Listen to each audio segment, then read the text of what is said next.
Superhero games used to be really lame. Remember Superman 64? Yeah, I try not to either. Even during the PS2 and GameCube and Xbox era, we'd get these games based on superhero movies and, we're expected to enjoy them, but I know I wasn't the biggest fan. The first big change I noticed with this trend was in 2009 with Batman Arkham Asylum when it released for the PlayStation 3, Xbox 360, and PC. Now this game changed things up and didn't just rip off a movie.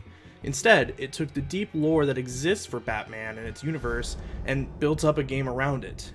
Today, I'm going to take a look at the story, gameplay, combat, and open world aspects of Batman Arkham Asylum so that I can see where it ends up on my list. The overarching story of Batman Arkham Asylum is simple at its core and familiar to Batman fans. The Joker is taken to Arkham Asylum and finds a way to escape and start wreaking havoc. As Batman, the player's goal is of course to put a stop to him, but this isn't all the game is offering. You have all of Arkham Island to explore, and while not as large of an area as later games, this is still quite a feat. When exploring Arkham Island, you find other famous big bads of the Batman universe. From Victor Zsasz to Bane, Poison Ivy to Killer Croc. There's a pretty large gambit of enemies to interact with.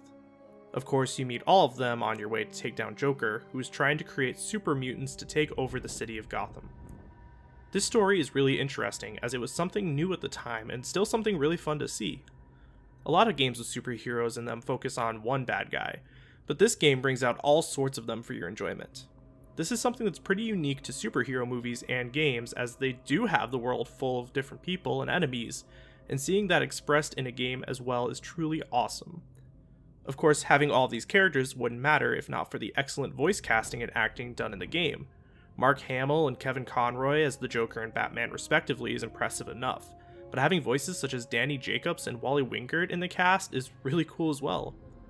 Overall, a lot of work went into making this a good superhero story for a good superhero game, so I'm going to give the story 85 points. I think it's hard to have a superhero game, especially a Batman game, without combat. While Batman is known as the world's greatest detective, he's also known for his proficiency in hand-to-hand combat, and this game shows that off well. The combat in this game is known as free-flow combat. This means that while beating up bad guys, you move smoothly and coolly from enemy to enemy, landing a solid hit each time. It seems pretty simple to start, hit one button a bunch, sometimes hit a different one to counter the attacks, but as the game goes on, you get more items and they're able to enhance the combos. Maybe you need to stun an enemy with a knife, or jump over an enemy with a taser. The combos especially matter in the combat challenges in this game where you need to get tons of points in order to earn medals. This only really matters if you either love the combat of this game or if you're going for the platinum trophy or all the achievements, but it is worth mentioning, I think, that they exist. The only issue I have with combat is that, like I said, it starts out as just hitting one or maybe two buttons and then, sure, you get more later, but there isn't much from stopping you from just using those first two buttons for most fights. Combat with boss enemies during this game isn't as exciting either, as most of the boss enemies end up being the same, with only a few outliers like Poison Ivy, who has a boss fight that's a lot more fun and ends up using a lot more of the moveset compared to Bane or even the end fight against the Joker. Overall, I do enjoy the free-flow nature of the combat, even if it stays pretty simple throughout the game, so I'll give combat 73 points. As I mentioned before, one of Batman's titles is the world's greatest detective. This shows in the non-combat sections of this game in different and interesting ways. One of the main ways is a special view you can use in the game called Detective Mode. You hit a button on the controller and all of a sudden your view of Arkham Island gets a bit more one color. But you can also see enemy skeletons and see through destructible walls, so that's cool. Besides this view option in the game, you also acquire tools that help you throughout the game. These are things such as a bat claw that helps you grab from far away, and a zipline that lets you cross rooms without touching the floor. Actually thinking about it for Batman, these seem kinda lackluster.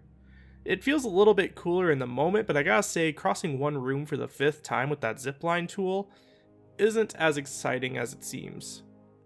The other main aspect of gameplay comes from what are called predator scenarios, And no, not the Chris Hansen type of Predator scenarios, but scenarios where Batman gets a bird or bat's eye view of a room and tries to take out all of the enemies in the room as stealthily as possible. You can choke them out or smash their heads into the ground, among other popular options, but the goal is to do it quickly and silently as all of the enemies have powerful guns that will end you pretty quickly. These rooms progress as well to the point where your vantage points start exploding a few seconds after you step foot on them, so you better use them wisely. These also make their way into challenge rooms similar to combat. However, instead of having to get a high score, there will be a different challenge you'll have to meet to carefully take down the entire room. Overall, there is a decent variety in the gameplay, but it can end up still being a little repetitive, so I'll give gameplay 58 points. Looking at games released in 2009, it's not hard to remember when the popularity of open world games really came into its own. That's somewhat true as well of Batman Arkham Asylum. The island of Arkham is definitely open to explore, but each building on the island is very linear with maybe a couple differing paths in each. It feels like Arkham Asylum wants so bad to be this super fun open world game when really it should have settled for a super fun and solid Batman game. Not that this isn't a fun Batman game, but I digress. As I mentioned, this was peak everything is open world, so I can't exactly blame the developers, but it is a very small weakness this game has. The main reason I mention the attempt at open worldness in this game is because what does every open world game have? Collectibles! In this game, the collectibles are provided by the Riddler, a classic Batman villain. The Riddler collectibles vary a little bit, but fit mostly in a few categories. The two main ones to me are Riddle Solutions and Riddler Trophies. The riddle solutions are actually usually pretty fun. You get a riddle and, well, you have to solve it. But you solve it by looking around the environment, typically a specific room, and finding what object or objects in that room equal the answer to the riddle.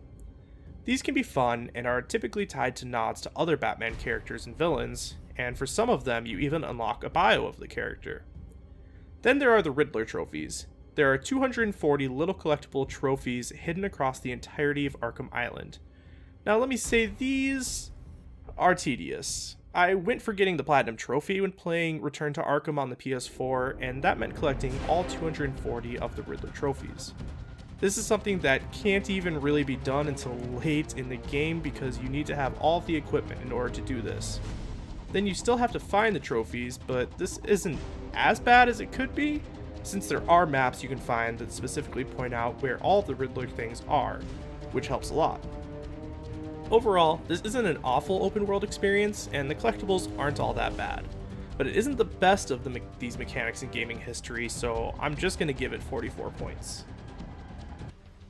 Batman Arkham Asylum was one of the first superhero games to really get popular and, in my opinion, be actually good.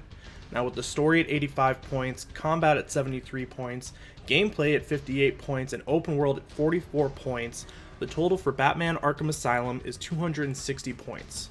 Honestly, a little higher than I imagined when I started writing this review, but the story and combat in this game are so good that it helps balance out everything else. Now a score of 260 puts it right below Super Mario Odyssey on my list, but right above Yooka-Laylee and the Impossible Lair. This game has a lot to offer, especially to superhero fans, and double especially to Batman fans. Now I would definitely give a recommendation for this game of beat it. Going for 100% is pretty annoying honestly, but there are definitely worse things in the world, so if you want to complete it like that, go ahead and go for it, but at the very least I recommend you play and beat the game and enjoy the story along the way. But that's all I have for today. Thank you so much for taking the time to hang out with me. If you want to see more of what I do, check me out at RedWolf Player on Twitter in the description down below, or subscribe here on YouTube and see more content that I put out. Have a good one.